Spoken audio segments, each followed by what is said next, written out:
Last year, as I was repotting my Arakawa air layers into colanders, I found one that had a nice dense root system but only on one side. I thought the irrigation did not reach the other side and it must have dried out.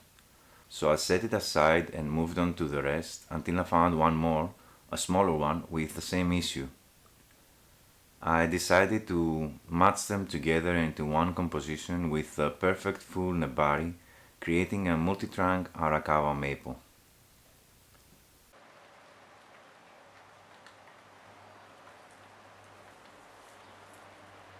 A year later, I know the root system grew very fast. I saw it growing outside of the pot, so it's safe to assume that the trees are established and stable in the pot.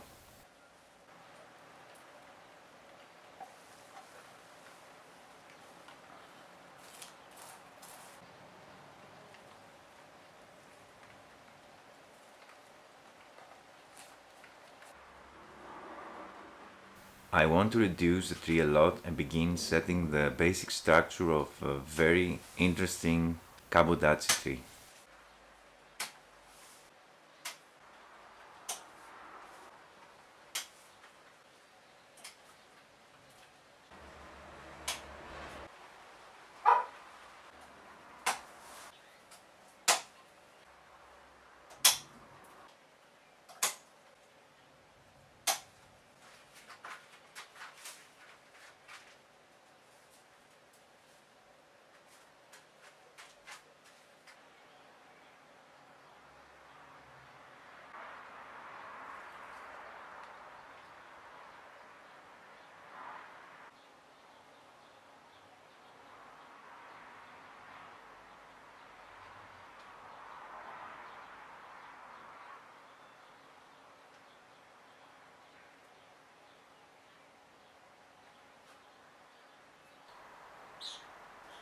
Since I have the basic idea of what I want, I'll start by wiring the new apex, give it an interesting curve for the next trunk line, and let it grow, thicken, and heal the trunk chop.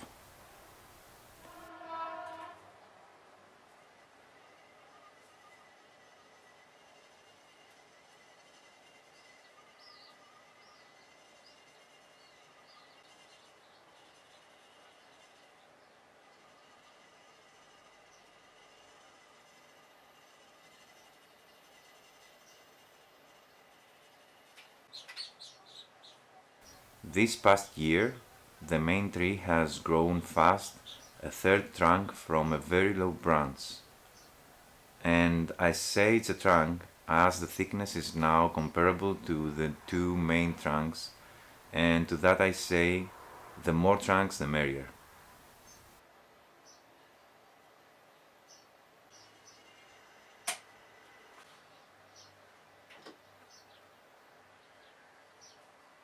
Setting the basic structure for the first time on a tree may not result in an impressive final product, but without it you may never get there.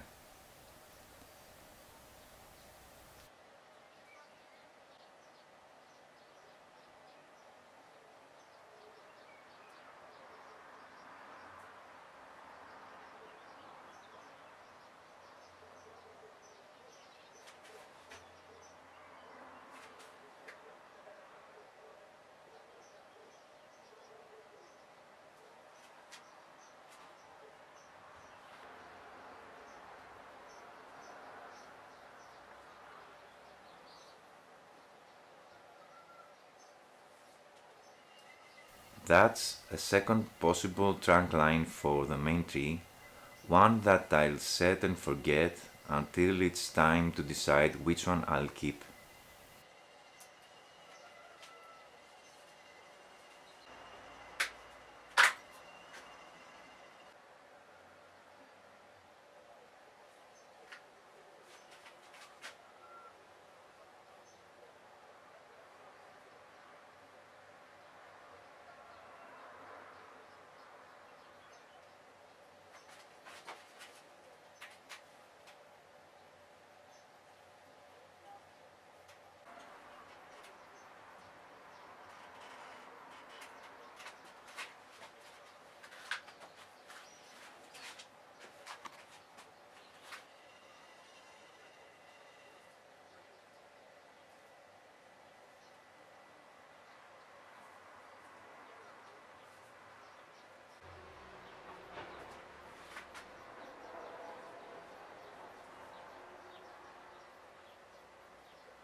I could be removing more of the new growth, taking back everything to just the first of this year's set of leaves, but I've pruned so much of the tree away today that removing more would be counterproductive.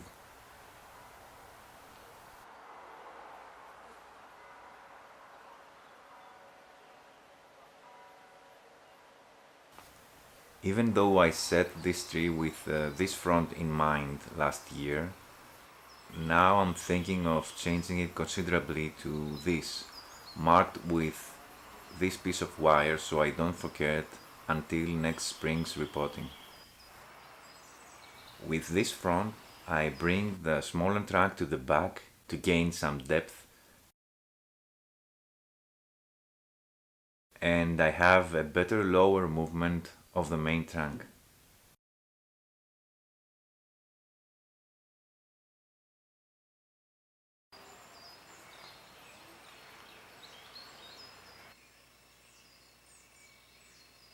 Thank you for your time.